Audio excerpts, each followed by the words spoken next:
Hello every one. I+ൻ്റെ ഒരു പുതിയ വീഡിയോയിലേക്ക് എല്ലാവർക്കും സ്വാഗതം. നമ്മൾ ജാനുവരി 2026 സെറ്റ് ഫിസിക്സിൻ്റെ ക്വസ്റ്റ്യൻ പേപ്പർ ഡിസ്കഷൻ ആയിരുന്നു ചെയ്തുകൊണ്ടിരുന്നത്. നമ്മൾ ക്വസ്റ്റ്യൻ നമ്പർ 27 വരെ കംപ്ലീറ്റ് ചെയ്തിട്ടുണ്ട്. 28th question. Obtain the charge density due to an electric potential phi is equal to phi naught x square plus y square plus z square, where phi naught is a constant. Okay, options വന്നിട്ടുണ്ട്. ഫൈനോട്ടും ഫൈയും charge density raw ഒക്കെ വരുമ്പോൾ നമുക്കറിയാം ഏത് equation use ചെയ്യണമെന്ന്. ഈ question പേപ്പറിൽ തന്നെ ആ വാക്കുണ്ട്, ആ ഇക്വേഷനും നമ്മൾ ഈ സോൾവ് ചെയ്ത ക്വസ്റ്റ്യൻ പേപ്പറിൽ തന്നെ മാച്ച് ദ ഫോളോയിങ്ങിലുണ്ട്. പോയ്സൺസ് ഇക്വേഷൻ ചെയ്ത് കാണിച്ചു തരാമേ. Okay, question number 28.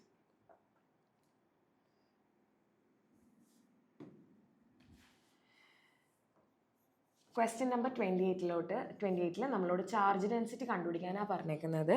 ഇനി അത് കഴിഞ്ഞിട്ട് നമ്മളോട് ഇലക്ട്രിക് പൊട്ടൻഷ്യൽ ഫൈ തന്നിട്ടുണ്ട്. Phi is equal to phi naught x square plus y square plus z square. Okay ആണല്ലോ. അപ്പം നമ്മളോട് okay, according to Poisson's equation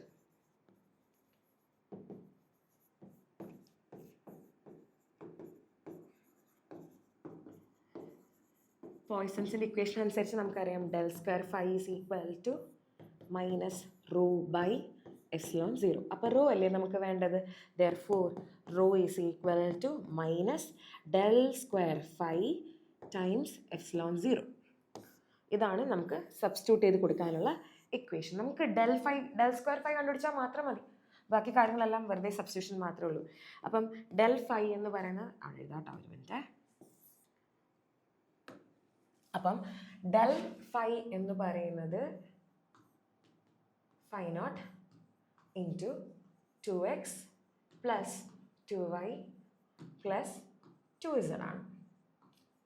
okay, ഇനി അടുത്തത് ഡെൽ സ്ക്വയർ ഫൈ എന്ന് പറയുന്നത് phi naught into 2 plus 2 plus 2 6 phi naught എന്ന് വരും. കിട്ടിയല്ലോ. ഇനി അവിടെ സബ്സ്റ്റിറ്റ്യൂട്ട് ചെയ്ത് കൊടുത്താൽ മാത്രം മതി. അതായത് rho is equal to minus 6 phi naught epsilon 0. ഓപ്ഷൻസിൽ -6 എപ്സിലോൺ 0 ഫൈ 0 എന്നാണെന്ന് തോന്നുന്നു. നോക്കാട്ടോ.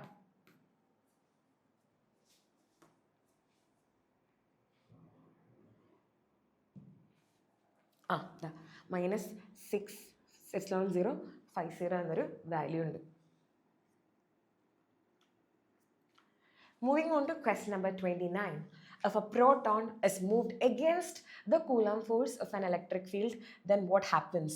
ആര് വർക്ക് ചെയ്യുന്നൊക്കെ ചോദിച്ചിട്ടുണ്ട്. Work done by electric field, energy is used from some outside source, the strength of the field is decreased, no effect is observed. ഇപ്പം ഒരു proton electric ഫീൽഡിന് along ആയിട്ടാണ് move ചെയ്യുന്നതെങ്കിൽ the work is done by the field. Okay, ഓർത്ത് വെച്ചോണേ. എന്ന് വെച്ചാൽ ഇപ്പം നമ്മളോട് ചോദിച്ചിരിക്കുന്നത് എഗൻസ്റ്റ് ദ ഫീൽഡ് മൂവ് ചെയ്യുമ്പോൾ ഉള്ള കാര്യമാണ് ചോദിച്ചിരിക്കുന്നത്. ഞാനിപ്പോൾ പറഞ്ഞുകൊണ്ടിരിക്കുന്നത് ഇപ്പം along the field, if the proton is moving along the field ആണെങ്കിൽ ആ വർക്ക് ചെയ്യുന്നത് ഇലക്ട്രിക് ഫീൽഡ് ആയിരിക്കും.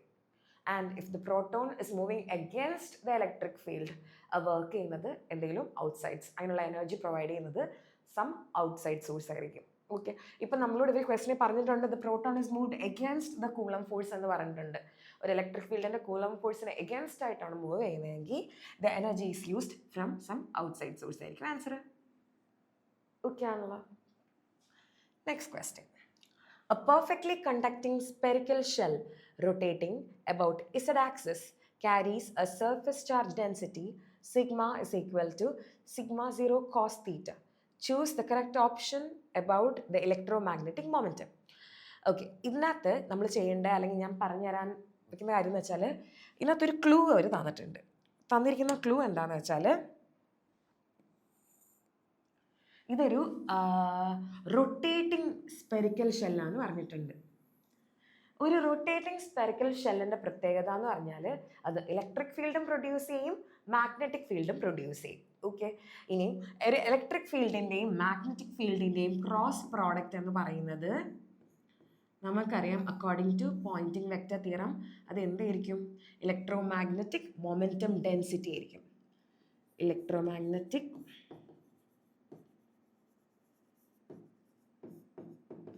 മൊമെൻറ്റം ഡെൻസിറ്റി ആയിരിക്കും. ഓക്കെ, അപ്പം റൊട്ടേറ്റിംഗ് ഫീൽഡ് ഉള്ളതുകൊണ്ട് അവിടെ ഇലക്ട്രിക് ഫീൽഡും ഉണ്ട്, മാഗ്നറ്റിക് ഫീൽഡും ഉണ്ട്. സോ അവിടെ അവരുടെ ക്രോസ് എന്ന് പറയുന്നത് മൊമെൻറ്റം ആണ്. അപ്പം ഉണ്ട് എന്ന് കാണിക്കാൻ വേണ്ടിയിട്ട് ഇസ് നോൺ സീറോ ബിക്കോസ് കണ്ടോ, rotating charge produces both electric field and magnetic field. അവരുടെ ക്രോസ് പ്രോഡക്റ്റ് എന്ന് പറയുന്നത് ഇറ്റ് സ്റ്റോഴ്സ് മൊമെൻറ്റം. സോ അവിടെ എന്തുണ്ട്, നോൺ സീറോ ആണെന്നാണ് പറഞ്ഞേക്കുന്നത്. അതായത് electro magnetic momentum non zero ആണ്. ഇനി ലൈക്ക് ഇനിയൊരു ഓപ്ഷൻ ഉണ്ട്, അതായത് ഓപ്ഷൻ ഡിയും പറയുന്നത് മൊമെൻറ്റം ഉണ്ട് എന്നൊരു രീതി തന്നെയാണ്. പക്ഷേ അതിനൊരു ഓപ്ഷനിലൊരു വ്യത്യാസം എന്താണെന്ന് വെച്ചാൽ ഓപ്ഷൻ ബി ഉണ്ടോ, നോൺ സീറോ ആണ്. ഇലക്ട്രോ മാഗ്നറ്റിക് മൊമെൻറ്റം ഉണ്ട്. അതിൻ്റെ കാരണം എന്ന് വെച്ചാൽ മാഗ്നറ്റിക് ഡൈപോൾ മൊമെൻറ്റും ഇലക്ട്രിക് ഡൈപോൾ മൊമെൻറ്റും പെർപെൻഡിക്കുലർ ആയത് കാരണം അവിടെ മൊമെൻറ്റം ഉണ്ടെന്നാണ് പറയുന്നത്. ഇലക്ട്രിക് ഡൈപോൾ മൊമെൻറ്റും മാഗ്നറ്റിക് ഡൈപോൾ മൊമെൻറ്റും പെർപെൻഡിക്കുലർ ആകുന്നത് മൊമെൻറ്റം ഉണ്ടാകുന്നതിൻ്റെ ഒരു നെസസറി കണ്ടീഷൻ അല്ല. അതുകൊണ്ടാണ് നമ്മൾ ഈ ഓപ്ഷൻ ചൂസ് ചെയ്യാതെ എൻ്റെ മുന്നത്തെ ഓപ്ഷൻ ചൂസ് ചെയ്തത്. സോറി. അപ്പം നമ്മുടെ ഓപ്ഷൻ വരാൻ പോകുന്നത് ഇത് ബാക്കി മൊമെൻറ്റം ഇല്ല എന്നാണ് ഓപ്ഷൻ എയും ബിയും പറയുന്നത്. അപ്പോൾ അത് വിട്ടേക്ക്, നമുക്ക് കൺഫ്യൂഷൻ വരാൻ പോകുന്നത് സെയിം ഡിയിലാണ്. ഓർത്ത് വെച്ചോണം, ഇലക്ട്രിക് ഫീൽഡിൻ്റെയും മാഗ്നറ്റിക് ഫീൽഡിൻ്റെയും ക്രോസ് കാരണമാണ് ഇവിടെ മൊമെൻറ്റം ഉണ്ടായത്. അല്ലാതെ ഇലക്ട്രിക് ഡൈപോൾ മൊമെൻറ്റും മാഗ്നറ്റിക് ഡൈപോൾ മൊമെൻറ്റും തമ്മിലുള്ള ലൈക്ക് അവർ രണ്ടും പെർപെൻഡിക്കുലർ ആയ കാരണം അല്ല. ഇതാണ് നമ്മുടെ right answer. Okay, and moving on to question number 31. Consider an accelerating point charge. Arrange the following fields in the increasing order of their distance dependence. Hint, the least steep fall off first. അതായത് പതുക്കെ കുറയുന്നത് ആദ്യം, പിന്നെയാണ് നമ്മൾ എഴുതാനുള്ളത്. Okay, ഞാനപ്പം നിങ്ങൾക്കൊരു കാര്യം പറഞ്ഞുതരാം.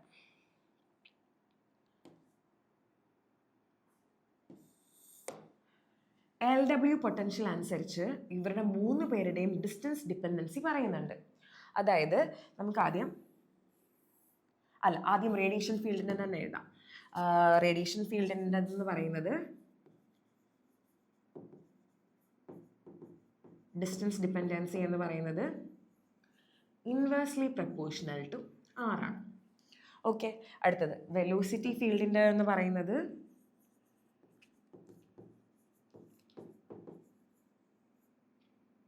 ഇൻവേഴ്സ്ലി പ്രപ്പോർഷണൽ ടു R സ്ക്വയറും. Coulomb near field, Coulombic field എന്ന് പറയുന്നത് ഇൻവേഴ്സ്ലി പ്രപ്പോർഷണൽ ടു R ക്യൂബും ആണ്. അപ്പം ഏറ്റവും പതുക്കെ കുറയുന്നത് ആദ്യം, പിന്നെ ആണെങ്കിൽ നമ്മുടെ ഓർഡർ ഇത് തന്നെയാണ്, 1 2 3 എന്ന് പറയുന്ന ഓർഡർ തന്നെയാണ്. ഓക്കെ ആണല്ലോ. 1 2 3 അത് തന്നെയാണ് ആൻസർ. നിങ്ങളിത് പഠിക്കുമ്പോൾ ഒരു കാര്യം കൂടെ ശ്രദ്ധിക്കണം, അതായത് ഓരോ ക്വസ്റ്റ്യൻ നോക്കുമ്പോഴും മറ്റ് ഓപ്ഷൻസ് എന്തുകൊണ്ട് വന്നില്ല എന്നൊരു കാര്യം നോക്കിക്കോണേ. ഓക്കെ, അതോടെ പഠിക്കുമ്പോൾ വേറെ ക്വസ്റ്റ്യൻസ് ട്രൈ ഔട്ട് ചെയ്യാൻ അല്ലെങ്കിൽ സോൾവ് ചെയ്യാൻ കുറച്ചുകൂടെ എളുപ്പമായിരിക്കും. A plain electromagnetic wave E is equal to 100 cos 6 into 10 raised to 8t plus 4x volt per meter propagates in a medium. Estimate the dielectric constant. ചെയ്യാം, ഇതൊരു +2 ലെവൽ സാധനം ഉള്ളൂ. അത് നമുക്ക് ചെയ്ത് നോക്കാം. Question number 32.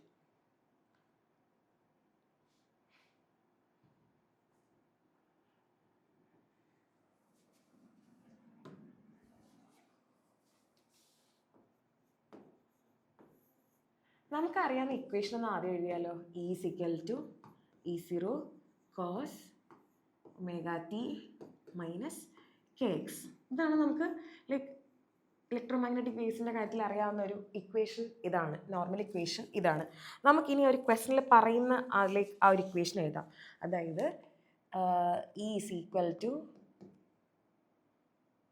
equal to 100 cos 6 into 10 raised to 8 plus 4x volt per meter. ഇതൊരു ക്വസ്റ്റനിൽ തന്നിട്ടുണ്ട്. ഇനി എന്നിട്ട് അവർ പറഞ്ഞിരിക്കുന്നത് ഡയലക്ട്രിക് കോൺസ്റ്റൻറ്റ്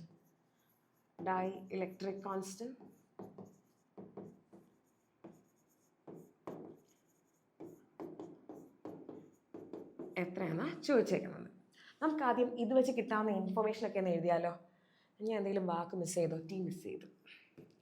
ഓക്കെ, അപ്പം ഇതിനകത്തൊന്നും എനിക്ക് എടുക്കാൻ പറ്റുന്ന വാല്യൂസ് E0 എന്ന് പറയുന്നത് 100ഉം, അടുത്തത് ഒമേഗ എന്ന് പറയുന്നത് 6 × 10⁸ കെ എന്ന് പറയുന്നത് 4ഉം ആണ്. ഓക്കെ, അപ്പം ഓക്കെ, ഡയലക്ട്രിക് കോൺസ്റ്റൻറ്റ് എങ്ങനെയാക്കാൻ? ഡയലക്ട്രിക് കോൺസ്റ്റൻറ്റിൻ്റെ ഒരു ഇക്വേഷൻ ഉണ്ട്, എന്താണെന്നറിയാമോ? Root of dielectric constant is equal to C/V. സിയുടെ വാല്യൂ നിങ്ങൾക്ക് ഓൾറെഡി അറിയാമല്ലോ, 3 × 10⁸ ആണ് നമുക്ക് വേണ്ടത്. ഓക്കെ, വി എങ്ങനെയാണ് കണ്ടുപിടിക്കുന്നതെന്ന് പറഞ്ഞുതരാം. സോ വി കണ്ടുപിടിക്കാനുള്ള ഇക്വേഷൻ V = ω/K. ഒമേഗ എന്താണ്?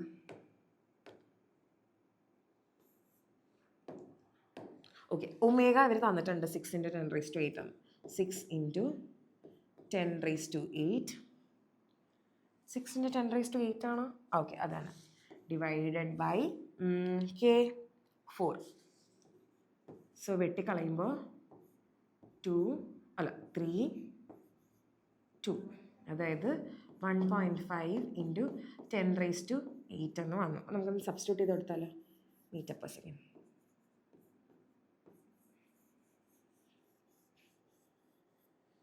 ഓക്കെ, അതവിടെ സബ്സ്റ്റിറ്റ്യൂട്ട് ചെയ്ത് കൊടുത്താൽ വി എന്ന വാക്കിന് പകരം 1.5 × 10⁸. 10⁸ 10⁸ കട്ടായി 3 / 1.5 2. യൂണിറ്റ് ഇല്ല കേട്ടോ, രണ്ടും വെലോസിറ്റി ക്വാണ്ടിറ്റീസ് അല്ലേ. അപ്പം നമ്മുടെ ആൻസർ വരേണ്ടത് 2 ആണ്. അയ്യോ അല്ല, 1 സെക്കൻഡ്, ഇത് റൂട്ട് ഓഫ് ഡയലക്ട്രിക് കോൺസ്റ്റൻ്റ് ആണ് 2. അപ്പം നമ്മളോട് ഡയലക്ട്രിക് കോൺസ്റ്റൻ്റ് വെച്ചാൽ 2² അതായത് 4. 4 ആണ് നമുക്ക് വരേണ്ട ആൻസർ. ഉണ്ടാ നോക്കാം, അത് ഓപ്ഷനിൽ 4 ഉണ്ട്, 4.0 ഉണ്ട്. ഓക്കെ, ഈ ക്വസ്റ്റ്യനും മനസ്സിലായി എന്ന് വിചാരിക്കുന്നു. ലൈക്ക് സിമ്പിൾ ക്വസ്റ്റ്യൻ, +2ൻ്റെ ബേസിക് ഇക്വേഷൻസും എല്ലാം ഒന്ന് പഠിച്ചു വെച്ചാൽ സിമ്പിളായിട്ട് ചെയ്യാൻ പറ്റുന്ന ഒരു ക്വസ്റ്റ്യൻ ആയത്. In a helium neon laser, the laser transition takes place in dash. Helium neon ലേസറിനെ പറ്റി ആദ്യം പറഞ്ഞുതരാം. ഇലക്ട്രിക് ഡിസ്ചാർജ് കാരണം ആദ്യം എക്സൈറ്റഡ് ആകുന്നത് ഹീലിയം ആറ്റമാണ്. ഈ എനർജി അവർ കൊളീഷൻ വഴി നിയോൺ ആറ്റംസിന് ട്രാൻസ്ഫർ ചെയ്യും. ഇനിയും പിന്നെ അവിടെ യഥാർത്ഥ ട്രാൻസിഷൻ നടക്കുന്നത് നിയോൺ ആറ്റംസിൻ്റെ ഇടയ്ക്കാണ്. ഓക്കെ, അപ്പം തുടങ്ങുന്നത് ഹീലിയത്തിലാണ്, അവർ നിയോണിന് എനർജി കൊടുക്കും. പിന്നെ നടക്കുന്ന ലൈക്ക് ട്രാൻസിഷൻ എല്ലാം നിയോണിൻ്റെ എനർജി ലെവൽസ് തമ്മിലാണ്. ഇനി ക്വസ്റ്റ്യൻ ഒന്ന് വായിച്ചു നോക്കിയാലോ? ഇനിയിപ്പോൾ ഒരു ആൻസർ കിട്ടാൻ സാധ്യതയുണ്ട്. In helium neon laser the laser transition takes place. യഥാർത്ഥ എനർജി ലൈക്ക് ലേസർ ട്രാൻസിഷൻ നടക്കുന്നത് ആരുടെ എനർജി ലെവൽസിലാണെന്നാണ് ചോദിച്ചേക്കുന്നത്. First in neon then in helium അല്ല, നിയോൺ ഓൺലി, നിയോണിൽ മാത്രമേ എനർജി ട്രാൻസിഷൻ നടക്കുന്നുള്ളൂ. Helium only, first in helium then in neon. Energy transition like laser transition നടക്കുന്നത് നിയോണിനകത്ത് മാത്രമാണ്. Okay, neon only. Moving on to question number 34. Estimate the approximate number of photons emitted per second from a 1 watt AR ion laser operating at 488 nanometer. Okay, ചെയ്ത് നോക്കാം. നമുക്കപ്പം number of photons per emitted ആണ് കണ്ടുപിടിക്കാനുള്ളത്. അതിൻ്റെ power തന്നിട്ടുണ്ട്, wavelength തന്നിട്ടുണ്ട്. Okay, question number 34. Question number 34 ഞാൻ എടുത്തോട്ടെ.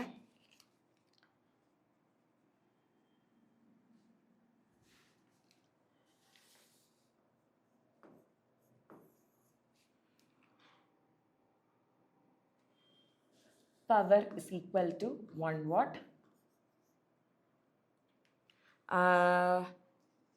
Wavelength lambda is equal to 488 like നാനോമീറ്ററിലാണ് തന്നേക്കുന്നത്. ഞാൻ കൺവേർട്ട് ചെയ്യുവാണേ. 488 × 10⁻⁹ മീറ്റർ. പിന്നെ അവർ തന്നേക്കുന്നത് number of photons emitted per second കണ്ടുപിടിക്കാനാണ്. ഇതും +2 ലെവൽ ടോപ്പിക് ആട്ടോ. +2ൻ്റെ ഫിസിക്സിൽ ഇതേ ക്വസ്റ്റ്യൻ, ഡിറ്റോ ക്വസ്റ്റ്യൻ ഉണ്ട്. Emitted per second. എമ്മിൻ്റെ ഇക്വേഷൻ എന്താണെന്നറിയാമോ? പവർ ബൈ എനർജി ആണ്. ഓക്കെ ആണല്ലോ, സബ്സ്റ്റിറ്റ്യൂട്ട് ചെയ്ത് കൊടുത്താൽ മതി. ആദ്യം ഈ ഒന്ന് കണ്ടുപിടിക്കാം. ഈ എനർജിക്ക് ഒരു ഇക്വേഷൻ ഉണ്ട്, E = hc/λ. എച്ചിൻ്റെ value 6.63 into 10⁻⁻34 times 3 into 10⁸ the whole divided by lambda എന്ന് പറയുന്നത് 488 ഇൻറ്റു 10⁻⁻9 ആണ്. ഓക്കെ, വെട്ടിപ്പോകാനൊക്കെ കുറച്ച് ടഫാണ്, എന്നാലും റൗണ്ട് ഓഫ് ചെയ്ത് വെച്ചേരെ. എന്ന് വെച്ചാൽ ഇപ്പം നമുക്ക് ഷാർപ്പ് 6.63 ഇട്ട് നിങ്ങൾ ആൻസേഴ്സ് ഒന്ന് നോക്കിക്കോണം കേട്ടോ.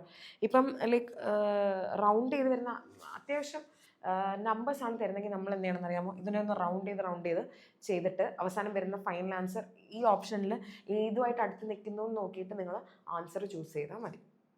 ഓക്കെ, അപ്പം ഇതിൻ്റെ ആൻസർ നമുക്ക് എനർജിയുടെ ആൻസർ വരാൻ പോകുന്നത് 4007 ഇൻറ്റു 10⁻⁻19 ജൂളാണ് വരാൻ പോകുന്നത്. ഓക്കെ, കഴിഞ്ഞിട്ടില്ല, നമുക്ക് ഇയാളെ അല്ലേ വേണ്ടേ. therefore n is equal to P/E. P എന്ന് പറയുന്നത് 1 ഡിവൈഡഡ് ബൈ E എന്ന് പറയുന്നത് 4.07 ഇൻറ്റു 10⁻⁻19. അപ്പം നമുക്ക് ഇതിൻ്റെ ആൻസർ വരാൻ പോകുന്നത് 2.5 ഇൻറ്റു 10⁻18 എന്ന ആൻസർ വരും. ഇത്രയും നമ്പർ ഓഫ് ഫോട്ടോൺസ് ആണ് എമിറ്റഡ് പെർ സെക്കൻഡ്. നോക്കാം ഇങ്ങനെ ഒരു ആൻസർ ഉണ്ടോയെന്നുണ്ട്. ഓപ്ഷൻ ബി ആണ് answer.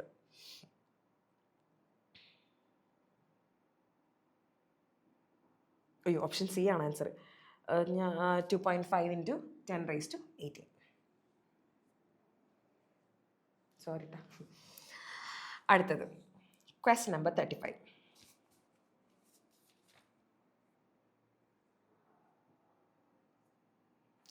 The tensor component of nuclear force may be inferred from the fact that deuteron nucleus has only 2 nuclear bound state, has 1 bound state with total spin 1, has non-zero ground state electric quadrupole moment and none of these. ആദ്യം ഞാൻ deuteron ന്യൂക്ലിയസിനെ പറ്റിയൊരു കാര്യം പറഞ്ഞുതരാം. അതായത് deuteron nucleus, അതായത് nuclear force ഇപ്പോൾ വെറും ഒരു നോർമൽ ഓർഡിനറി സെൻട്രൽ ഫോഴ്സ് ആയിരുന്നെങ്കിൽ അതിൻ്റെ ഷേപ്പ് എന്ന് പറയുന്നത് ലൈക്ക് പെർഫെക്റ്റ് സ്പെറിക്കൽ ഷേപ്പ് ആയിരിക്കും. ആ പെർഫെക്റ്റ് സ്പെറിക്കൽ ഷേപ്പിൻ്റെ ഒരു പ്രത്യേകത എന്താണെന്നറിയാവോ, അവർക്ക് ക്വാഡ്രാപ്പോൾ മൊമെൻറ്റ് 0 ആയിരിക്കും. പക്ഷേ എക്സ്പെരിമെൻ്റലി പ്രൂവൺ ആണ് ഡ്യൂട്ടീരിയത്തിന് ക്വാഡ്രാപ്പോൾ മൊമെൻറ്റ് ഉണ്ട് എന്ന കാര്യം പ്രൂവൺ ആണ്. അപ്പം അതിൻ്റെ അർത്ഥം അതിന് സ്പെറിക്കൽ ഷേപ്പ് അല്ല, ലൈക്ക് അതിന് സ്പെറിക്കൽ ഷേപ്പ് അല്ല എന്നർത്ഥം. ആ സ്പെറിക്കൽ ഷേപ്പ് വരാതിരിക്കാനുള്ള കാരണം എന്ന് വെച്ചാൽ ഇവിടുത്തെ ന്യൂക്ലിയർ ഫോഴ്സ് ഒരു സെൻട്രൽ ഫോഴ്സ് മാത്രമല്ല, അതിനൊരു ടെൻസർ കമ്പോണൻറ്റ് കൂടെ ഉള്ളതുകൊണ്ടാണ്. നമുക്ക് ഇനി ഒന്ന് വായിച്ചു നോക്കിയാലോ ഇതിനകത്ത് ഏതാണ് ആൻസർ എന്ന്. അതായത് tensor component of nuclear force may be inferred from the fact that deuteron nucleus has non-zero ground state electric quadrupole moment. ഇതാണ് answer. And choose the correct option for a stationary particle in free space when decayed into 2 photons. It's a charged particle. The particle has half integral speed. Half integral speed ആകാൻ വഴിയില്ല, spin ആകാനാണ് chance.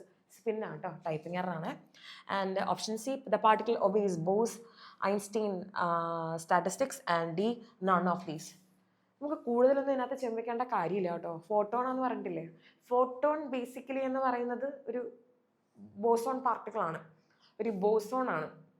അപ്പം ഒരു particle രണ്ട് ഫോട്ടോണായിട്ട് പോവുകയാണെന്ന് പറഞ്ഞാൽ 2 boson വരികയാണെങ്കിൽ അതിൻ്റെ parent ന്യൂക്ലിയസും of course boson ആയിരിക്കും. ബോസോൺ ഏതാ ഒബേ ചെയ്യാൻ പോകുന്നത്? It obeys boss Einstein statistics. അതുപോലെ തന്നെ അതിൻ്റെ സ്പിൻ എന്ന് പറയുമ്പോൾ ഇൻഡിജർ സ്പിന്നാണ്. അപ്പോൾ ഈ ഓപ്ഷനും തെറ്റാണ്. ഇവിടെ ഹാഫ് ഇൻഡിജർ സ്പിന്നാണ് പറഞ്ഞേക്കുന്നത്. ഇപ്പം നിങ്ങൾക്ക് ഓപ്ഷനിൽ ഇത് ബോസ് ഐൻസ്റ്റൈൻ സ്റ്റാറ്റിക്സും ആണ്, അതിന് ഇൻഡിജർ സ്പിന്നും ഉണ്ട്. ഓക്കെ, ഇതാണ് അതിൻ്റെ ആൻസർ.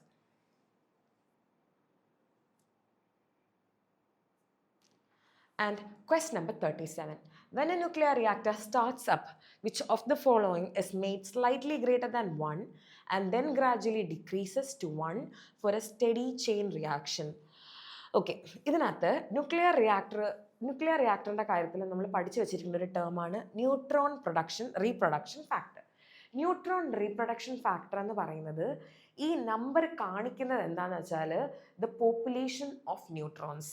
അതായത് റിയാക്ഷൻ ഇപ്പം അതിൻ്റെ ലൈക്സ് നമ്മൾ അതിനെ റിപ്രസെൻറ്റ് ചെയ്യുന്നത് കെ എന്ന വാക്ക് വെച്ചാണ്.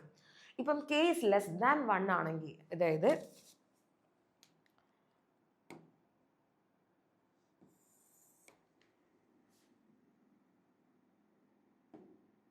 ഓക്കെ, ഇതാണ് നമ്മൾ പറഞ്ഞുകൊണ്ടിരിക്കുന്ന വാക്ക് ന്യൂട്രോൺ റിപ്രൊഡക്ഷൻ ഫാക്ടർ.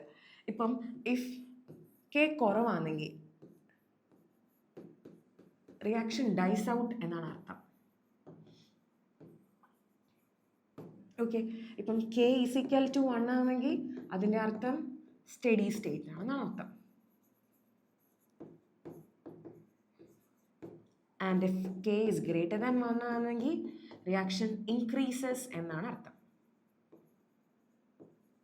അപ്പം ഈ ഫാക്ടർ പഠിച്ചു വെച്ചേക്കണം, ലൈക്ക് ഈ ഒരു ക്വാണ്ടിറ്റി പഠിച്ചു വെച്ചേക്കണം. ഇതിനാണ് ന്യൂട്രോൺ റീപ്രൊഡക്ഷൻ ഫാക്ടർ എന്ന് പറയുന്നത്. It shows the population of neutrons.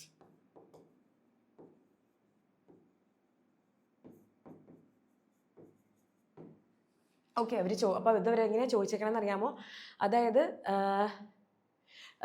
Like slightly nuclear reactor start ചെയ്യുമ്പോൾ അത് 1 ആയിട്ട് കൂട്ടിയിട്ട് പിന്നെ ഒരു സ്റ്റഡി സ്റ്റേറ്റ് റിയാക്ഷന് വേണ്ടിയിട്ട് 1ലേക്ക് കുറയ്ക്കുന്നത് ഇതിനകത്ത് ഏത് ഫാക്ടർ ആണെന്നാണ്. ന്യൂട്രോൺ റിപ്രൊഡക്ഷൻ ഫാക്ടർ അഥവാ കെ എന്ന വാക്കാണ്. ഓക്കെ,